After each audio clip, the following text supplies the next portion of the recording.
உங்களை வேதியியல் தமிழிற்கு வரவேற்கிறேன். நம்முடைய ஜேஇ கெமிஸ்ட்ரி இன்சைட்ஸ் பகுதியில முந்தைய ஜேஇ கெமிஸ்ட்ரி போட்டித் தேர்வு வினாக்கள ஒன்றா பார்த்துக்கிட்டே வர்றோம். அந்த அடிப்படையில நம்ம இன்னைக்கு ஒரு கேள்விய பற்றி பார்க்க போறோம். அதற்கு முன்னதாக நம்ம சேனலுக்கு யாரும் சப்ஸ்கிரைப் பண்ணாம இருந்தீங்கன்னா, சப்ஸ்கிரைப் பண்ணுங்க. வாங்க இன்னைக்கு என்ன கேள்வின்னு சொல்லி நம்ம பார்க்கலாம். இக்கேள்வியானது ஜேஇ மெயின் 2025ஆம் ஆண்டு கேட்கப்பட்ட கேள்வி. இந்த கேள்வியின்படி நமக்கு ஒரு வினையோட வரிசை குடுத்திருக்காங்க. அதன்படி பார்த்தோம் அப்படின்னா, இந்த கீட்டோ சப்ஸ்ட்ரேட் பாஸ்பரஸ் பென்டா குளோரைடோட வெப்பப்படுத்துறப்ப நமக்கு ஏங்கிற ஒரு ப்ராடக்ட் கிடைக்குது. அதன் பிறகு இந்த ஏங்கிற ப்ராடக்ட் 3 ஈக்குவலன்ட் ஆஃப் சோடமைட் மற்றும் அமோனியா முன்னிலையில் வினைபுரியறப்ப நமக்கு பிங்கிற ப்ராடக்ட் கிடைக்குது. இத அசிட்டிஃபை பண்றப்ப நமக்கு சிங்கிற ப்ராடக்ட் கிடைக்குது.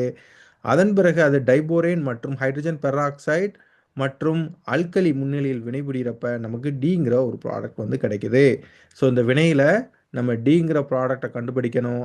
அது மட்டும் இல்லாம இந்த ப்ராடக்ட் டில எத்தனை sp2 ஹைபிரிடைஸ்டு கார்பன் ஆட்டம் இருக்கு அப்படிங்கிறதையும் நம்ம கண்டுபிடிக்கணும். சரி வாங்க நம்ம தீர்வுக்குள்ள போகலாம். ஸோ முதல்ல நம்ம இந்த சப்ஸ்ட்ரேட்டை எடுத்துக்கிடுவோம். இந்த சப்ஸ்ட்ரேட்ல பார்த்தீங்க அப்படின்னா ஒரு கார்பனைல் குரூப் இருக்கு. ஸோ இந்த கார்பனைல் குரூப் தான் நம்மளோட பாஸ்பரஸ் பென்டா குளோரைடோட வினைபுரிய போகுது. நமக்கு தெரியும் இங்க இருக்கக்கூடிய கார்பனைல் ஆக்சிஜன்ல தனித்த இரட்டை எலக்ட்ரான்கள் 2 இருக்குன்னு நமக்கு தெரியும். இங்க பார்த்தீங்க அப்படின்னா பாஸ்பரஸை சுத்தி 5 குளோரின் ஆட்டம் இருக்கு. ஸோ குளோரினுக்கு பார்த்தீங்கன்னா எலக்ட்ரான் கவரும் தன்மை அதிகம். அப்ப இந்த 5 குளோரின் ஆட்டமும் பாஸ்பரஸ் சென்டர்லேருந்து எலக்ட்ரானை பிடிச்சு இழுக்கிறப்ப நமக்கு இங்க இருக்கக்கூடிய பாஸ்பரஸ் ஸ்லைட்லி எலக்ட்ரான் டிவிசியண்டா இருக்கும். அதை நம்ம என்ன சொல்லிக்கலாம் அப்படின்னா டெல்டா பிளஸ் அப்படின்னு சொல்லிக்கலாம்.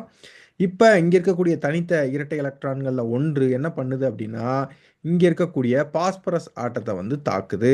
இதன் காரணமாக ஒரு குளோரின் ஆட்டம் வெளித்தள்ளப்படுது. அப்படி வெளித்தள்ளப்படுறப்ப நமக்கு என்ன கிடைக்குது அப்படின்னா, இந்த மாரி ஒரு இன்டர்மீடியேட் கிடைக்குது. இப்போ ஆக்ஸிஜன்ல இருக்கக்கூடிய லோன் பேர் தான் பாஸ்பரஸை தாக்குனனால, இப்போ ஆக்ஸிஜன் மேல நமக்கு பாசிட்டிவ் சார்ஜ் வந்துருச்சு.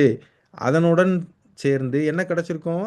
வெளிய போன ஒரு குளோரின் அயானும் நமக்கு கிடைச்சிருக்கும். இப்ப இந்த குளோரின் அயான் என்ன பண்ணுது அப்படின்னா, இங்க இருக்கக்கூடிய கார்பன தாக்குது. ஏன் அப்படின்னா, இங்க இருக்கக்கூடிய ஆக்ஸிஜன்ல பாசிட்டிவ் தன்மை இருக்கனால, இங்க இருக்கக்கூடிய கார்பன் ஸ்லைட்லி எலக்ட்ரான் டெஃபிசியன்ட்டா இருக்கும். அப்ப இந்த குளோரின் ஆட்டம் இங்க இருக்கக்கூடிய கார்பனை தாக்குறப்ப, இந்த இரட்டை பிணைப்புல இருக்கக்கூடிய எலக்ட்ரான்கள் ஆக்ஸிஜனை நோக்கி நகர்கிறது. அப்படி நகரும் பொழுது நமக்கு இந்த மாரி ஒரு இன்டர்மீடியேட் கிடைக்கும். ஸோ இப்ப என்ன நடக்குது அப்படின்னு பார்த்தீங்கன்னா, இப்ப ஆக்ஸிஜன்ல 2 லோன் பேர் ஆஃப் எலக்ட்ரான் நமக்கு வந்துருச்சு மறுபடியும்.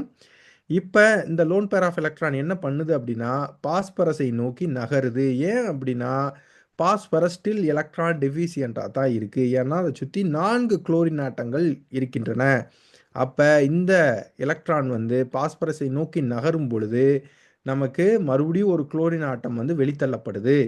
அப்படி வெளித்தள்ளப்படுறப்ப நமக்கு என்ன கிடைக்கும் அப்படின்னா, இந்த மாரி ஒரு இன்டர்மீடியேட் கிடைக்கும். இப்ப ஆக்ஸிஜன்ல இருக்கக்கூடிய லோன் பேர் ஆஃப் எலக்ட்ரான் தான் பாஸ்பரஸ நோக்கி நகர்ந்துச்சு அப்படிங்கிறனால, அங்க இரட்டை பிணைப்பு உருவாயிரும். அதே வேளையில ஆக்ஸிஜன் மேல பாசிட்டிவ் சார்ஜ் உருவாகும். அதனுடன் சேர்ந்து வெளிய போன குளோரின் அயானும் நமக்கு கிடைக்கும்.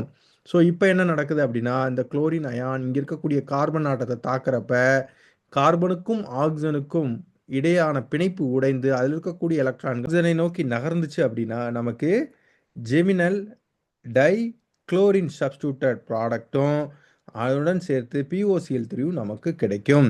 ஸோ இதுதான் நம்மளோட ப்ராடக்ட் ஏ. இங்க என்ன வினை நடந்திருக்கு அப்படின்னா, குளோரினேற்றம் நடந்திருக்கு. அதாவது குளோரினேஷன் வினை நமக்கு முதல்ல நடந்திருக்கு. சரி அடுத்து என்ன நடக்குதுன்னு பார்ப்போம். இப்ப நம்மளோட ப்ராடக்ட் ஏ அதற்கு அடுத்ததாக சோடமைட் கூட வினைபுரியுது. நம்மளோட வசதிக்காக இந்த ஸ்ட்ரக்சரை நம்ம எப்படி எழுதிக்கலாம் அப்படின்னா, இந்த மாரி எழுதிக்கலாம். அதாவது கார்பனை சுத்தி 3 ஹைட்ரஜன் ஆட்டம் இருக்கிறத நான் தனித்தனியா போட்டு காமிச்சிருக்கேன். இப்ப என்ன நடக்குது அப்படின்னா, இந்த சோடமைடு ஒரு பேஸ், அதாவது ஒரு ஸ்ட்ராங்கான பேஸ். அது என்ன பண்ணுது அப்படின்னா, இங்கேருந்து ஒரு ஹைட்ரஜன் ஆட்டத்த எடுத்துக்கிடுது. அப்படி எடுக்கிறனால கார்பனுக்கும் ஹைட்ரஜனுக்கும் இடையில பிணைப்பில இருந்த எலக்ட்ரான்கள் இங்க நோக்கி நகருது. அப்படி நகர்றப்ப ஒரு குளோரின் ஆட்டம் வெளித்தள்ளப்படுது. அப்படி தள்ளுறப்ப நமக்கு என்ன நடக்குது அப்படின்னா, இங்க E2 ரியாக்ஷன் நடந்து, நமக்கு அமோனியா மற்றும் சோடியம் குளோரைடு வெளிய போயி, நமக்கு இந்த அல்கீன் இன்டர்மீடியேட் வந்து நமக்கு கிடைக்குது. இப்போ இந்த அல்கீன் இன்டர்மீடியேட் இன்னொரு சோடமைடு கூட வினைபுரியுது. ஸோ இங்கே நடந்த மாதிரியே தான் இந்த சோடமைடு என்ன பண்ணுது, இங்கேருந்து ஒரு ஹைட்ரஜன் ஆட்டத்தை எடுக்குது. அப்போ இங்கே இருக்கக்கூடிய எலக்ட்ரான்கள் இந்த இடத்த நோக்கி நகர்றப்ப ஒரு குளோரின் ஆட்டம் வெளித்தள்ளப்படுது. அப்படி வெளித்தள்ளப்படுறப்ப நமக்கு அமோனியா மற்றும் சோடியம் குளோரைடு வெளியே போய் நமக்கு ஃபினைல் அசிட்லீன் வந்து நமக்கு உருவாகுது. இதுவும் ஒரு இன்டர்மீடியேட் தான். மறுபடியும் இன்னொரு சோடமைடு கூட வினைபுரியிறப்ப இந்த ஹைட்ரஜன் ஆட்டத்தையும் அது எடுத்துக்கிட்டு நமக்கு சோடியம் ஃபினைல் அசிட்டிலைடு அப்படிங்கிற ஒரு இன்டர்மீடியேட் கிடைக்குது. இதுதான் நம்மளோட ப்ராடக்ட் பி. இப்போ இந்த ப்ராடக்ட் பியை நம்ம அசிட்டிஃபை பண்ணுறப்ப நமக்கு ஹைட்ரஜன் ஆட்டத்தை ஆசிட்லேருந்து எடுத்துக்கிட்டு நமக்கு என்ன கிடைக்குது, ஃபினைல் அசிட்லீன் கிடைக்குது. இதுதான் நம்மளுடைய ப்ராடக்ட் சி. அதன் பிறகு என்ன நடக்குது அப்படின்னா டைபோரைன் கூட ஹைட்ரோபோரேசன் வினைக்கு உட்படுது. ஸோ B2H6ன்னு கொடுத்துருக்காங்க. எப்படி எடுத்துக்கலாம் அப்படின்னா BH3 தான் இந்த வினையில் ஈடுபடும். நம்ம BH3 தனியாக எடுத்து எழுதிக்கலாம். ஒரு ஹைட்ரஜன் மற்றும் BH2 அப்படின்னு எழுதிக்கங்க. இந்த வினை எதன் அடிப்படையில் நடக்கும் அப்படின்னா எதிர் மார்க்கோனிகாஃப் விதியின் அடிப்படையில் நடக்கும். அதாவது ஆன்டி மார்க்கோனிகாஃப் ரூலை ஃபாலோ பண்ணும். ஆன்டி மார்க்கோனிகாஃப் விதியின்படி பார்த்தோம் அப்படின்னா எங்கே வந்து லீஸ்ட் சப்ஸ்டியூட்டட் இருக்கோ அந்த பக்கம் போரான் ஆட்டம் போகும். அதே இது மோர் சப்ஸ்டியூட்டட் கார்பனை நோக்கி இந்த ஹைட்ரஜன் ஆட்டம் போகும்.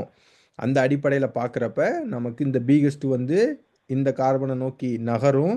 அதே வேளையில் ஹைட்ரஜன் ஆட்டம் வந்து இந்த கார்பனை நோக்கி நகரும்.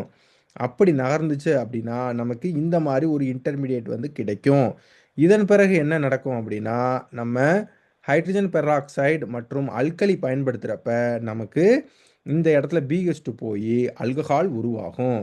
ஸோ இதன் பிறகு நமக்கு டாட்டாமரைசேஷன் நடைபெற்று நமக்கு இந்த ஆல்டிஹைட் ப்ராடக்ட் வந்து நமக்கு கிடைக்குது. இதுதான் நம்மளுடைய ப்ராடக்ட் டி. ஸோ இந்த வினைக்கு அதாவது இங்கேருந்து சியிலேருந்து டி மாறுதில்ல, இந்த வினைக்கு என்ன பேர் அப்படின்னா ஹைட்ரோபோரேட்ரம், அதாவது ஹைட்ரோபோரேசன் வினை அப்படின்னு நம்ம சொல்லுவோம். இப்போ நம்ம ப்ராடக்ட் டியை நம்ம கண்டுபிடிச்சிட்டோம். இதன் பிறகு நம்ம இங்கே என்ன பண்ணணும் அப்படின்னா எத்தனை sp2 ஹைபிரிடைஸ்டு கார்பன் ஆட்டம் இந்த ப்ராடக்ட் டியில் இருக்குங்கிறத நம்ம கண்டுபிடிக்கணும். அதற்காக நம்ம என்ன பண்ணிக்கலாம் அப்படின்னா முதல்ல இப்போ ஒவ்வொரு கார்பன் ஆட்டத்துக்கு தான் கேட்டிருக்காங்க. அப்போ ஒவ்வொரு கார்பன் ஆட்டத்தை சுற்றி எத்தனை நம்பர் ஆஃப் ஆட்டம் இருக்குது அப்படிங்கிறத பார்க்கணும். இன்க்ளூடிங் லோன் பேர் இருக்கிறதையும் பார்க்கணும். இப்போ கார்பனில் பொதுவாக லோன் பேர் கிடையாது. அப்படிங்கிறனால நம்ம லோன் பேரை இங்கே தவிர்த்திடலாம். அப்போ நம்ம அப்படி எத்தனை ஆட்டம் கார்பனை சுற்றி இருக்குது அப்படிங்கிறத கவுண்ட் பண்ணிவிட்டு அந்த கவுண்ட் வந்து 4ன்னு வந்துச்சுன்னா அது அந்த கார்பன் ஆட்டம் வந்து sp3 ஹைபிரிடைஸ்டு கார்பன், 3ன்னு வந்தால் sp2 கார்பன், 2ன்னு வந்தால் sp கார்பன். சரி, நம்ம 1 by 1 பார்க்கலாம். ஃபஸ்ட்டு இங்கே நம்பரிங் போட்டுக்கலாம். இது ஃபஸ்ட்டு கார்பன். இந்த கார்பனை சுற்றி எத்தனை ஆட்டம் இருக்குது? 1 2 3 ஆட்டம் தான் இருக்குது. அப்போ ஃபஸ்ட்டு கார்பன் என்ன கார்பன்? ஒரு sp2 கார்பன்.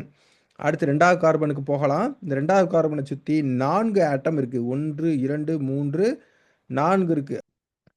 4ன்னு வந்துச்சுன்னா அது ஒரு sp3 ஹைபிரிட் கார்பன். அடுத்து 3வதுக்கு போவோம். ஸோ இந்த 3வது கார்பனை சுற்றி எத்தனை ஆட்டம் இருக்குது? 1 2 3 ஆட்டம் இருக்குது. அப்போ 3வது கார்பனும் sp2 ஹைபிரிட் கார்பன். அடுத்து 4வது கார்பனை நோக்கி நகருவோம். 4வது கார்பனை சுற்றியும் 3 ஆட்டம் தான் இருக்குது. அப்போ 4க்கும் sp2 தான், 5க்கும் sp2 தான், 6க்கும் sp2, 7க்கும் sp2, அடுத்து 8க்கும் sp2 தான். அதாவது 3வதுலேருந்து 8வது கார்பன் வரைக்கும் ஒரு கார்பனை சுற்றி நமக்கு 3 ஆட்டம் தான் இருக்குது. அப்படிங்கிறனால 3லேருந்து 8வது கார்பன் வரைக்கும் நமக்கு sp2 ஹைபிரிட் கார்பன் தான். ஸோ அப்போ மொத்தம் நமக்கு எத்தனை sp2 ஹைபிரிட் கார்பன் இங்கே இருக்குது? 7 sp2 கார்பன் ஆட்டம் இந்த ஃபைனல் காம்பவுண்ட் டியில் இருக்குது. சரி மாணவர்களே, இன்றைக்கு பார்த்த கேள்வி உங்களுக்கு புரிஞ்சிருக்கும் நான் நம்புகிறேன். உங்களுக்கு இந்த விளக்கம் பிடிச்சிருந்துச்சுன்னா லைக் பண்ணுங்கள், ஷேர் பண்ணுங்கள், கமெண்ட் பண்ணுங்கள். இது போன்ற கேள்விகள் அடிக்கடி பார்க்கணும் அப்படின்னா வேதியியல் தமிழிற்கு சப்ஸ்கிரைப் பண்ணுங்கள். மீண்டும் இன்னொரு கேள்வியில் சந்திக்கும் வரை நன்றி மாணவர்களே.